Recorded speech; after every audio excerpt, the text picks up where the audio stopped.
E aí, galera! Salve, salve! Geografia na área. Rogério, olha ali, Rogério, uma cachoeirinha caindo, uma água ali. Poxa, seria tão bom boa demais. Ô, mergulho nessa cachoeira agora, hein? Pois é. Nossa aula tem a ver até com essa cachoeirinha, porque vai falar sobre potencialidades do Brasil. Muito bem. Não só na área de turismo, não. Vamos falar sobre a questão econômica, a questão macro no Brasil, a questão estrutural. Eu, professor Jorge, convido você juntamente com o meu brother, o professor Rogério, só para lembrar e não esquecer o nosso nome aí, galera. E a nossa querida intérprete, Aldelinda. Muito bem. Não, Aldelinda, interpreta de novo. Aldelinda. Aí sim, agora Muito sim. Muito bem, o negócio tá demais, todo mundo animado, você também animado, então de olho na tela. De olho na tela, galera. Vamos lá. Regionalização do território brasileiro, parte 1. Brasil, uma potência emergente. Aula 21.1, Rogério. Já, 21.1. Muito bem. Vamos fazer um bate-bola bacana, conversar um pouquinho sobre as potencialidades e desafios do nosso Brasil. Falaremos sobre a questão da infraestrutura, necessidades que temos e nossas limitações. Muito bem. Rogério, a gente sempre quer que o nosso querido aluno alcance uma habilidade que, nesse caso específico desta aula, a gente quer que ele consiga analisar diferentes processos de produção ou circulação de riquezas e suas implicações socioespaciais. Rogério, essa habilidade está bonita, não está? Tá. O que você acha? Totalmente relacionada à nossa aula de hoje, né? Exatamente, olha só. Falar sobre nossas potencialidades e limitações, Rogério, tem a ver com a circulação de riquezas de nosso país?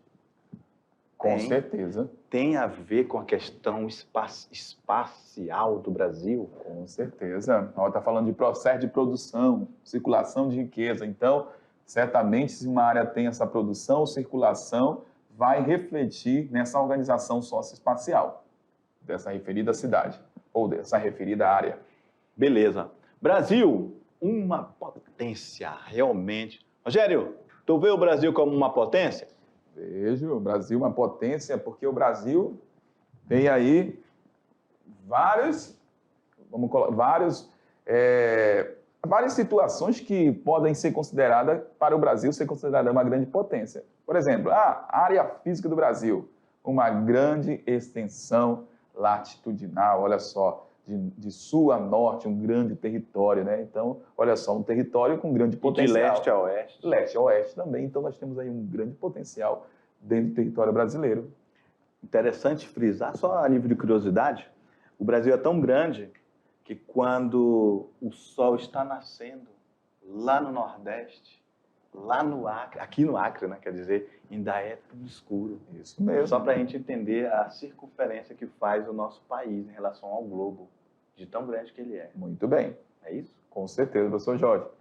Então, vamos lá no quadro, vamos começar a falar do nosso querido Brasil. Na primeira década do século XXI, o Brasil passou a ter uma influência mais expressiva no contexto geopolítico e econômico internacional. Uma potência emergente, vem desempenhando a função de ator importante no cenário internacional, Rogério. O que temos para falar sobre o Brasil ser essa potência emergente, Rogério? É porque hoje o Brasil, vamos falar recentemente, né, principalmente a partir das primeiras décadas do século XXI, a partir desse processo de parcerias econômicas, de exportações para várias partes do mundo, acabou crescendo nesse campo econômico e se destacando e melhorando o país em diversos aspectos, principalmente aí no início do século XXI, certo? Nós exportamos muitas coisas para diversos lugares do mundo. Muito bem. Inclusive Rondônia está inserido nesse contexto. Claro. Isso sai carne daqui, carne bovina, para diversos lugares, países do mundo, Rogério. Sai soja daqui para diversos lugares do mundo. sai produtos industrializados do Nordeste e Sudeste do Brasil e daqui da Amazônia, da Zona Franca, para diversos lugares do mundo. Como é que pode o Brasil não ter esse reconhecimento como uma potência? Isso não quer dizer, não podemos confundir que nós não estamos dizendo que o Brasil é um país desenvolvido. Não. Ele é uma potência que precisa se desenvolver cada vez mais. Com certeza. É igual a falar da China. A China é a segunda maior economia do mundo, mas a China está entre as primeiras economias, em segunda posição. Mas China, galera, é um país emergente, assim como o Brasil.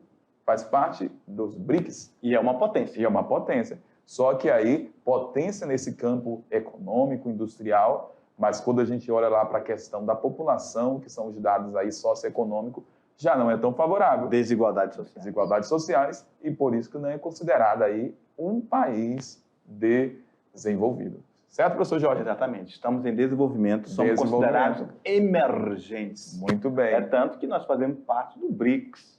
Isso mesmo. É isso? Muito Brasil, Rússia, China e África do Sul. Muito bem. Índia também. Então, somos países subdesenvolvidos, mas estamos mais à frente lá daqueles países de economias mais fragilizadas, que são chamados de países periféricos, e somos países aí considerado emergente. Então, quando fala de país emergente, é um país subdesenvolvido que está à frente dos países subdesenvolvidos periféricos. Certo? Perfeito. Vamos lá. Vamos lá no quadro, meu diretor. Então, é isso aí. Então, agora você conseguiu entender o porquê dizemos que o Brasil é uma potência, tá? Para não ter esse tipo de problema, beleza? Potência emergente, país que apresente tributos como um PIB expressivo, crescimento econômico relativamente acelerado, economia diversificada, com parque industrial dinâmico, capacidade de influenciar decisões geopolíticas e econômicas em nível regional e estabilidade política e financeira, que lhe conferem protagonismo em ascensão nas relações internacionais. Que bonito isso, Rogério. Bonito, né? Então, daí o que é uma potência emergente, né? Exatamente. E é o caso do Brasil. Nós somos protagonistas na América Latina? Somos. Nós estamos em ascensão nas relações internacionais? Com certeza. Sim. Temos uma estabilidade financeira? Temos. Não temos assim, está meio que cambaleando por causa da questão da crise mundial. Com certeza. É isso, mas ainda assim é muito mais estável do que, por exemplo, Venezuela, Cuba. Vamos colocar Cuba, o próprio Haiti, né? Então, não tem comparação. Nossa economia muito poderosa, digamos assim. Poderosa. Né? Beleza, vamos lá. Se considerarmos que o domínio de tecnologias avançada é imprescindível para atuar como protagonista no contexto econômico global, o Brasil encontra-se atrás de países que, dos anos de 1960, tinham um nível de desenvolvimento socioeconômico inferior ao brasileiro, como a Coreia do Sul, e atrás de outros países emergentes, como a China e a Índia. Então, aí são os desafios, né, que o Brasil ainda enfrenta, principalmente aí nesse campo da tecnologia. E não é só o Brasil não, professor Jorge. A gente está falando aí que é um problema, principalmente, galera, dentro dos países subdesenvolvidos, dentro do grupo dos periféricos e emergentes. Porque já falamos aqui para vocês em aulas anteriores, quando falamos da DIT, da Divisão Internacional do Trabalho, quem continua produzindo mais tecnologia até os dias atuais são países desenvolvidos. A base econômica dos países subdesenvolvidos, maior parte são as chamadas aí commodities, que são produtos da agricultura, do extrativo mineral. Então, esses desafios aí que está falando no texto, comparando o Brasil com a Coreia, Coreia avançou nesse campo da tecnologia, Lá, o Sudeste Asiático, tigres asiáticos avançaram nesse processo de tecnologia. Mas o Brasil, aí, que é um país emergente, ainda encontra aí dificuldades nesse campo e acaba exportando mais commodities do que tecnologias. Exatamente. E nosso parque industrial, nós podemos destacar como sendo principalmente de empresas de outros países, Muito bem. indústrias de outros países que trazem a sua tecnologia. A tecnologia não é nossa. Esse é um dos problemas chaves. Que quando eu era jovem, Rogério, há muito tempo atrás, olha só, Adelina, faz de novo, Adelina. Há muito tempo atrás. Só um tempinho, um tempão. Só um tempinho, Rogério. Eu estudava isso que eu estou dando aula hoje, cara. Desse atraso tecnológico do Brasil. Isso eu estou falando da década de 80, quando eu estudava no ensino médio. Então, Rogério, não mudou muita coisa. Mudou, sim, o contexto da economia evoluir, a industrialização avançar, mas não a nossa própria tecnologia avançar. Que é isso que o texto aborda. Num contexto global, a gente não tem essa tecnologia. Aí, nesse caso, a gente não avança. Um país desenvolve-se de uma forma interessante quando ele tem a sua própria tecnologia. Muito bem. Aqui a gente monta. É isso? A gente monta os equipamentos, um processador, a gente não faz ele aqui. A gente não tem essa tecnologia. O computador vem a placa-mãe e monta-se aqui. Isso mesmo. Isso para dar um exemplo. É isso? Para o nosso querido aluno saber que nós temos uma tecnologia que ainda anda a passos lentos. A gente quer que ela um dia se torne a passos largos.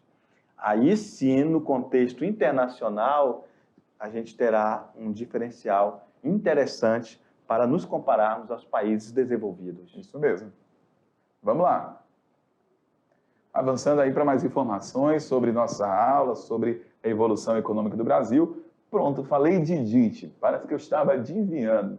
Na Divisão Internacional do Trabalho, em que a gente tem aí, em que se pese o seu diversificado e amplo parque industrial, o Brasil continua com o papel de grande exportador de commodities, que são mercadorias, que eu falei há pouco para vocês, que representam cerca de 60%, olha só, 60% das exportações e 6,5% do PIB do Brasil. Então, exporta muitas commodities e só tem uma participação no PIB lá de 6,5%, porque valor de commodities é de baixo valor agregado. Se fosse tecnologia, certamente a participação do PIB seria bem alta, mas commodities aí, é baixo. Então, olha só. Olha o que a gente manda para lá: petróleo, muito bem, soja, minério de ferro, celulose. Isso aí vai às toneladas, meu amigo. É toneladas e toneladas. Você vê containers lotados disso. E realmente é interessante vender. Mas, diante do PIB, ele se torna pequeno. É porque o valor de retorno não tem tanto peso. Às vezes é toneladas, né? E as toneladas, às vezes, saem por reais, né? Na hora que eu jogo, transfere para dólar. É um pouco, né? O ganho em relação a essas grandes exportações aí de commodities. Temos aí farelo de soja, cana-de-açúcar, carne de frango, carne de gado, que o Brasil exporta para várias partes do mundo. E aí nós temos aqui empresas, né, de commodities no Brasil. Petrobras, que é de petróleo, certo? De seus derivados. Temos Vale, né, que é mineração, é ferro, vários produtos. JBS, que é frigorífico, certo? Carne. Suzano, que é papel. Então, são as empresas aí que acabam exportando as principais commodities no Brasil. Manufaturados de alto valor agregado. Olha só, acabei de falar, olha só, há pouca diversificação e pequena participação percentual no total exportado no Brasil. Exportações de aviões de médio e pequeno porte pela Embraer, isso tem uma grande representatividade. Um avião é um produto que não é barato. Com certeza. E não é qualquer pessoa que pode comprar um avião. É isso, geralmente são para empresas de táxi aéreo, empresas de transporte aéreo. Então, é interessante que fala aí, né, a situação que no Brasil nós temos aí esses produtos manufaturados que de alto valor agregado, há pouca diversificação. Então, o Brasil não exporta tanto esse tipo de produtos e aí acaba pesando na nossa balança comercial, que a gente acaba exportando mais commodities que têm menor valor. Então, às vezes, o nosso retorno em relação às exportações acaba sendo de valor baixo por conta aí da nossa divisão na produção da... Rogério, tu que é um menino muito inteligente, ele, de repente, o nosso querido aluno não conseguiu detectar e entender o que é um manufaturado de alto valor agregado. Muito bem, pode ser um produto industrializado, um eletrônico, né? Vamos colocar, caracteriza também como manufaturado, foi transformado, né? A matéria-prima, né? Posso dar um exemplo? Claro, com certeza. Rogério, você já ouviu falar na Intel? Sim. Não, são pouquíssimos, acho que é só ela e mais 2 ou 3, no máximo, que produzem o processador de computador. Então, pesa no máximo 5 gramas um processador. E o valor que é aquilo, Rogério, é muito caro. Pesquisem aí quanto é um Intel i3, i5, i7, que é o mais caro. Tem outros também, mas é muito caro para aquela peça, porque a gente não sabe produzir aquilo. Muito a gente bem. não sabe como é feita aquela tecnologia. Isso que se chama manufaturado, porque ele é produzido, né, na indústria e ele tem um alto valor agregado àquela produção daquele produto tecnológico. É isso mesmo. Isso que é um valor agregado, ok? Só a nível de esclarecimento, para o nosso aluno não ficar meio voando, sabendo que precisa saber disso aí. Claro, com certeza. O valor da commodity, se a gente vende, por exemplo, 1 tonelada, tem que vender quantas toneladas para dar o preço desse processador que a gente compra? Exatamente. Não é isso? Com certeza. Então, aí a gente consegue ter uma noção, né, desse peso de exportar commodity e o peso de exportar os manufaturados e produtos industrializados. Beleza? Vamos lá no quadro. Agora, vamos. Importante saber, as exportações do Brasil em 2019 foi, primeiro, exportamos, nosso principal comprador de nossas exportações, Rogério. Quem foi? China. China. Segundo lugar, Estados Unidos. Estados Unidos. Terceiro, Países Baixos, na Europa. Quarto, o nosso vizinho, Argentina. O quinto, os japoneses. Depois, em sexto, chilenos. Sétimos, mexicanos. Na oitava posição, os alemães. O nono são os espanhóis.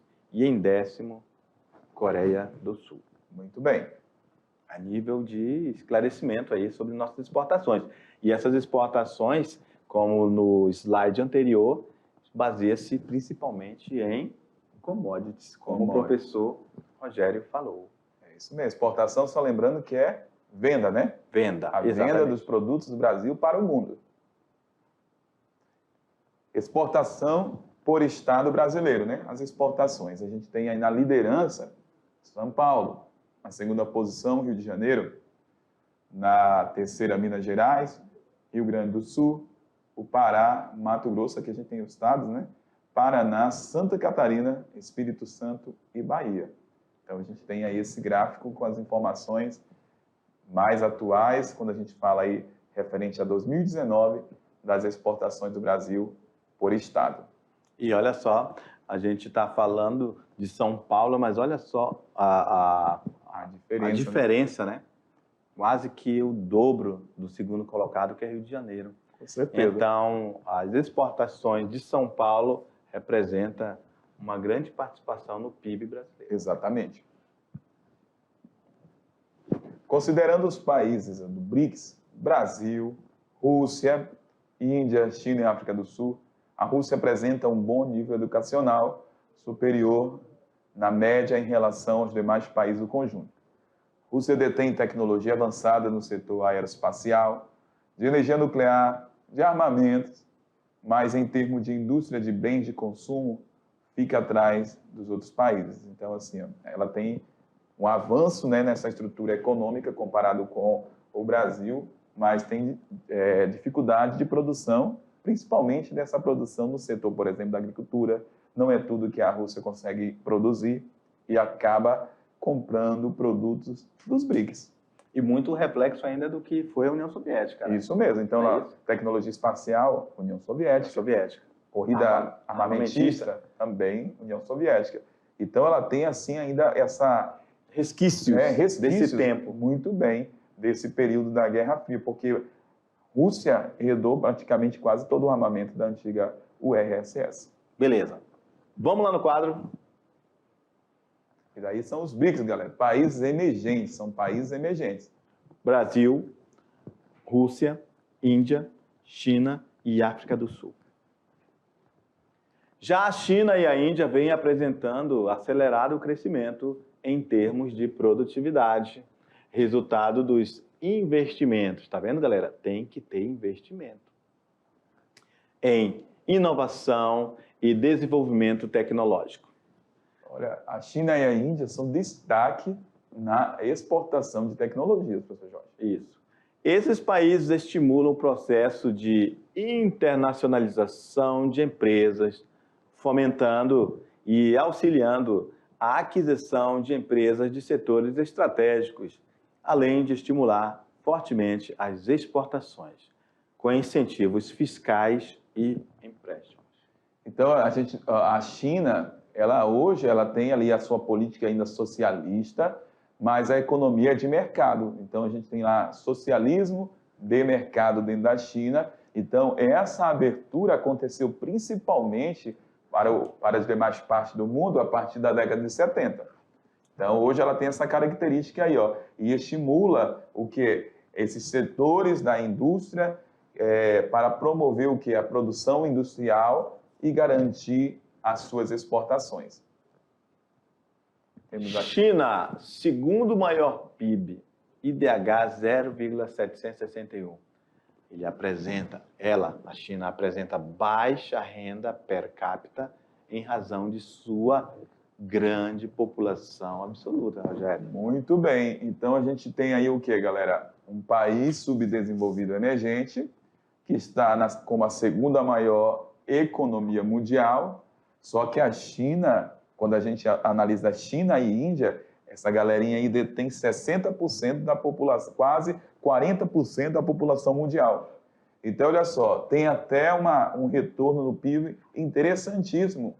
Por isso que é a segunda economia. Mas quando a gente olha para o desenvolvimento humano, que é o IDH, não é tão alto, é 0,761, por conta aí de uma população numerosa.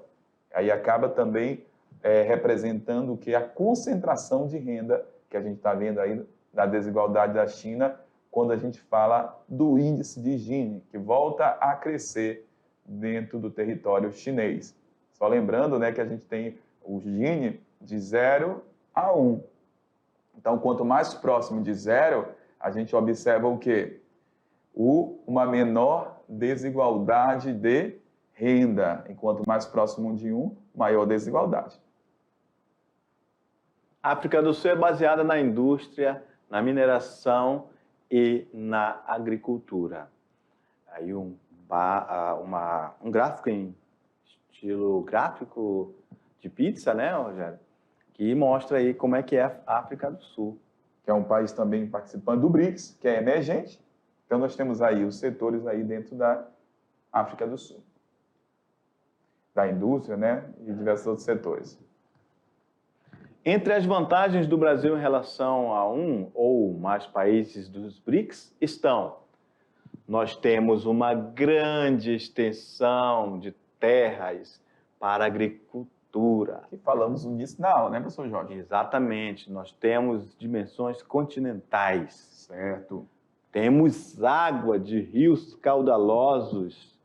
Olha o tamanhão do Brasil. Claro que vamos ter muita luz solar para explorar a energia solar. Muito bem. Tem um grande território e ainda está próximo do Equador. Uma área da Terra onde tem uma grande incidência de radiação solar. Nós não temos problema de conflitos étnicos nem religiosos, Rogério, nem movimento separatista, como tem ali na região de Caxemira, na Índia. Isso mesmo. Paquistão. Exatamente, que gera uma instabilidade Muito bem. na região. A estabilidade política também é uma interessante face do Brasil, a estabilidade política e o nosso regime democrático. O processo de urbanização praticamente já é consolidado. Ou seja, 85%, quase 86% da população brasileira vive na cidade. Aí nós temos a questão dos nossos desafios. Sabemos que temos muitas potencialidades. Claro. Após 2 décadas de regime ditatorial, entre 1964 e 85, o Brasil consolidou-se como uma democracia estável. Ou seja, a gente pode confiar nessa democracia. Muito bem. Porque ela, com o passar do tempo, está se tornando cada vez mais forte no Brasil, ok? No qual há alternância de poder, nós temos eleições regulares, bem apuradas, inclusive tão bem apuradas, Rogério, que a nível internacional isso é reconhecido. É o mais seguro, né? Isso. Nesse caso específico, nós temos tecnologia de ponta. Muito bem. Ok? Temos pluralidade de correntes ideológicas e pluralidade partidária. Correntes ideológicas essas que dá muito conflito, dá muita peia entre eles, mas é melhor ter, Rogério, do que um país não ter. Com certeza. Não é isso? Isso é bom para uma democracia. É a gente ouvir as opiniões diversas da nossa. Claro, com É certeza. isso? Beleza. E o Brasil tem isso. Nós temos vários pluralidades, problemas ideológicos aí, cada um acreditando no que quer, mas tudo é respeitado e todo mundo ouve todo mundo. Verdade. E a gente se acerta. Agora, o que a gente não aceita e não tem no Brasil, ficou no passado, é essa questão de impor o que a gente tem que fazer e querer fazer a gente se calar. Isso é inaceitável. Por isso que a nossa democracia hoje é considerada estável. Ok? Vamos lá. Então, o Brasil, apesar dessa estabilidade que a gente viu, tranquilidade, a democracia, o país enfrenta grave problema de corrupção e em maior ou menor grau em várias partes do Brasil. Então, são desafios não só do Brasil, mas de vários países subdesenvolvidos, né, professor Jorge? Exatamente. E não só desenvolvido, Rogério, subdesenvolvido. Até nos países desenvolvidos Sim. tem corrupção, não é isso? Olha só, agora isso vai ter um maior ou menor grau, ok? Que no caso do Brasil, em nível de corrupção, nós somos considerados como se fosse um aluno mediano. Nós não estamos nem entre os melhores, mas nós não estamos no meio dos piores, ok? Paralelamente ao processo de consolidação da democracia, após o fim do modelo de substituição de importações, da crise da dívida externa na década de 80 e do grande surto inflacionário que se prolongou até o início dos anos 90, o Brasil passou por um processo de elevação tributária. Nós temos aí a maior carga tributária do mundo, né? Até tentando fazer uma pergunta para vocês aí, mas já respondi que realmente nós temos uma das maiores cargas tributárias do mundo. E isso acaba atrapalhando o desenvolvimento. Ó. Cerca de 32% do PIB brasileiro são pagos em tributo, um percentual alto, porém menor que diversos países europeus, tal como Dinamarca, Suécia, Noruega e outros que pagam mais de 40% do PIB em tributo, porém que muitas das vezes aí, ó, é revestido realmente para a população. Né? Isso. Aí, como no slide anterior, nós falamos que tem problema de corrupção, né, Rogério? Sim, sim. E nesse slide a gente perguntou se temos a maior carga tributária do mundo. Não, nós não temos. Ó, Dinamarca tem mais, Suécia e Noruega. Mas onde estão esses países? São desenvolvidos. Justamente. E apesar de não ser uma das maiores cargas tributárias, é uma das mais altas também, ó. Só está perdendo aí para esses países, 40%, ó. É alta, né? 32%. Muito alta. Muito alta. Pelo nível de serviço que é prestado para a população. Né? Podemos melhorar isso aí. Com certeza. Não chega a ser o líder, né? Mas é alta. Aí nós temos impostos, ó, de diferentes esferas, federais, estaduais, municipais, que são cobradas diariamente ao povo brasileiro. Também aí a gente tem, ó, quando comparamos a estrutura tributária ou fiscal brasileira com a estrutura de alguns países desenvolvidos, que investem muito nos setores sociais e oferecem serviços de educação, saúde e previdência social de alto nível às suas populações. Então, é aquilo que a gente falou. Então, às vezes, o país desenvolvido cobra até alto, mas reveste a benefício da população. Aí, Rogério, a gente pode também dar um exemplo, quando a gente vê na televisão aquelas reportagens da TV quando vão lá na Europa, né, Rogério? Aí tem aqueles meios de transporte bonito, né? Sim. Não é isso? Com Trem certeza. bonito, Trem. a estação do metrô, coisa de primeira. Ruas limpas. E aí, quando a gente vem no Brasil, é o que é, né? Aquele problema de transporte público que é uma lástima. Isso daí. Então, nós temos aí a carga tributária comparativa aí do Brasil. Olha o Brasil aí. Ó. Nós temos aí ó, até 46%, como na França. O Brasil, 30,6% com base em 2017, a questão aí da carga tributária. Ficou na 12ª posição, né? Então, assim, é alta a nossa carga tributária em relação aos países do mundo. Infraestrutura é um dos desafios do Brasil. Então, nós temos aí que acaba dificultando esse investimento em melhoria da estrutura, os fatores aí, ó, principalmente econômico. A maior integração do país com os demais países da América Latina é a carência em termos de infraestrutura. Então, assim, o Brasil poderia investir mais, mas muitas das vezes não investe aí por conta aí dessas dificuldades econômicas para melhorias. E aí vale ressaltar que ainda agora é o tema da aula, né? Um dos temas é esse limite, não é isso? Muito bem. O limite do Brasil. Então, nós estamos falando que das limitações do Brasil é essa falta de infraestrutura. Que acaba prejudicando as relações econômicas, a indústria, o comércio no Brasil. Exatamente. No caso dos transportes, existe pouca rede de ferrovias e hidrovias no Brasil. O que predomina são as rodovias, certo? Que encarece o custo da circulação de pessoas e mercadoria. Então, por isso que há a necessidade de melhoria dos modais de transporte no país.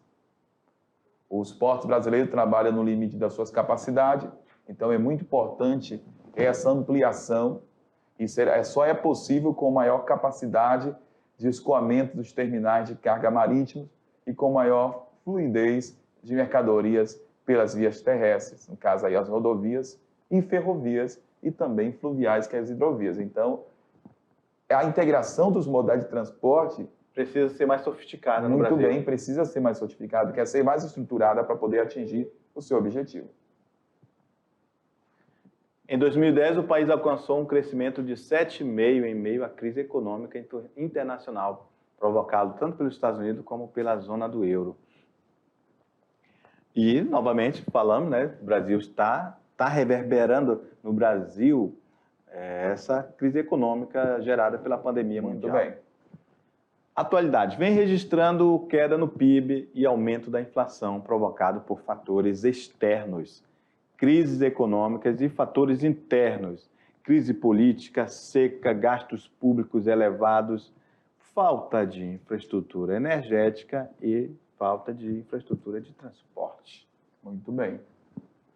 E aí nós temos aqui a evolução do PIB do Brasil, de 2010 até 2020, até 2019, vamos colocar depois de 2017, estava positivo, 1,4%, mas aqui em 2015, 2016 também apresentou queda, e em 2020, aí, reflexo da pandemia, caiu bastante a evolução do PIB brasileiro. Certo, professor Jorge? Beleza. Então, aí nós temos aí os desafios. Então, nessa aula, galerinha, falamos sobre os principais desafios para melhoria do nosso país. Então, falamos que é muito importante esse investimento na estrutura, porque uma estrutura adequada certamente vai garantir, né, professor Jorge, um grande retorno econômico para o Brasil. E inclusive falando em relação à questão de transportes, é um calcanhar de Aquiles para o Brasil. Muito bem, isso mesmo. É isso porque quando nós não temos ela de uma forma adequada para escoar uma produção e ela não é, digamos assim, uma estrutura bem feita, bem asfaltada e mantida desse jeito, vai gerar o custo Brasil, Isso mesmo. que você paga, aquilo que a gente já falou em aulas anteriores. Muito bem. A gente vai pagar a mola do caminhão, o pneu que fica careca, é isso? Isso. O salário, então, o salário do motorista. Então, se a gente não diversificar isso, o custo Brasil vai continuar sendo alto e os investimentos vão continuar indo a passos lentos. Exatamente. Então, a gente precisa vencer ainda grandes desafios que limitam o crescimento econômico de nosso país, Rogério. Exato. Beleza? Beleza. Era o que tínhamos para o momento, galera. Daqui a pouco a gente volta para o nosso resumão. Tchau!